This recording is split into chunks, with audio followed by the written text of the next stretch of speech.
ओम नमः शिवाय। सभी भक्तों को जय श्री राम। श्रावण मास में कौन से कर्म करने चाहिए और कौन से नहीं करने चाहिए, इस विषय में कल ही मेरे पास एक कमेंट्स आई थी कि गुरुजी हमें क्या करना चाहिए सावन में और क्या नहीं करना चाहिए।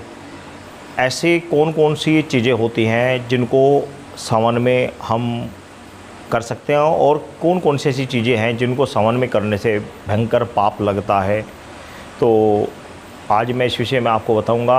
ये बहुत ही वेरी इम्पोर्टेंट विषय है, क्योंकि श्रावण मास भगवान शिव का बड़ा ही प्रिय सावन का महीना होता है, बड़ा ही प्रिय होता है, क्योंकि श्रावण मास में भगवान शिव का विवाह हुआ था। श्रावण मास में ही समुद्र मंथन हुआ था और श्रावण मास में ही मार्कंडेय जो ऋषि थे उनको जीवन दान प्राप्त हुआ था। श्रावण मास 12 महीनों में श्रावण मास सबसे उत्तम मास माना गया है। तो श्रावण मास का बहुत बड़ा महात्म्य है। श्रावण मास में जो करने योग्य कार्य होते हैं वो ये होते हैं कि जैसे कि 12 महीनों में सबसे उत्तम महीना होता है श्रावण मास का, सबसे उत्तम महीना।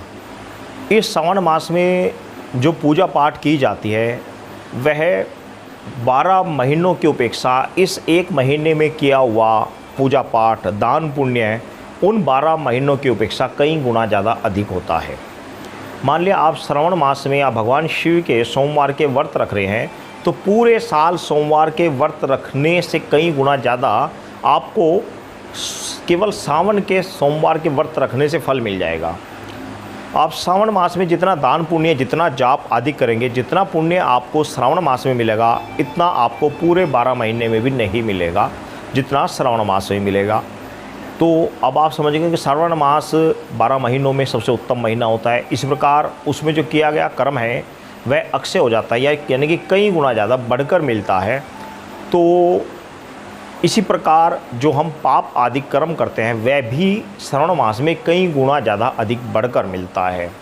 मैं एक एक चीज़ ना गिनाकर आपको सीधी सरल और सात्विक एक बात बता दे रहा हूँ कि जो करने योग्य कर्म है उनका श्रावण मास में करना चाहिए, ताकि उसका फल कई गुना ज़्यादा बढ़कर मिल जाए। जैसे कि भक्ति आदि, दान आदि, अनुष्ठान आदि और दूसरों की सेवा आदि, भगवान शिव का पूजन, अन्य देवताओं का पूजन, हवन आदि, जितना भी धार्मिक कार्य आप कर सकते हैं श्रावण मास में ज़्यादा से ज़्यादा करें।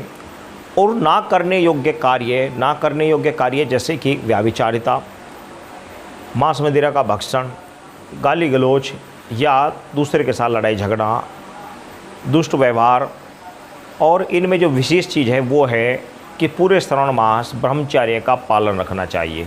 क्योंकि भगवान शिव की श्रावण मास में शादी हुई थी, इसलिए किसी भी व्यक्ति की सावन में शादी नहीं होती। हिंदू शास्त्रों के अनुसार सत्य सनातन धर्म में किसी भी व्यक्ति की श्रावण मास में शादी नहीं होती। श्रावण मास में सिर्फ और सिर्फ एक ही सालगिरह मनाई जाती है, वह होती है भगवान शिव की।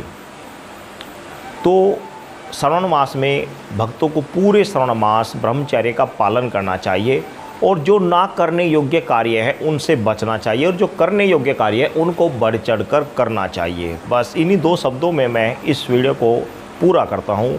आप समझ गए होंगे कि श्रावण मास का महात्म्य कई गुना ज़्यादा है।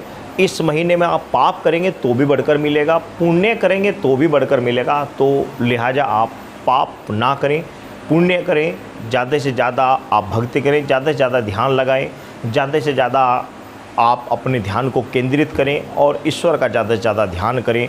भगवान शिव की विशेषकर पूजा करें। भगवान शिव श्रावण मास में पूजा पाठ करने से अति शीघ्र प्रसन्न हो जाते हैं। तो ये महीने में आप सबसे ज़्यादा पूजा करें और जो ना करने योग्य कर्म है उनको ना करें। सभी भक्तों को जय श्री राम।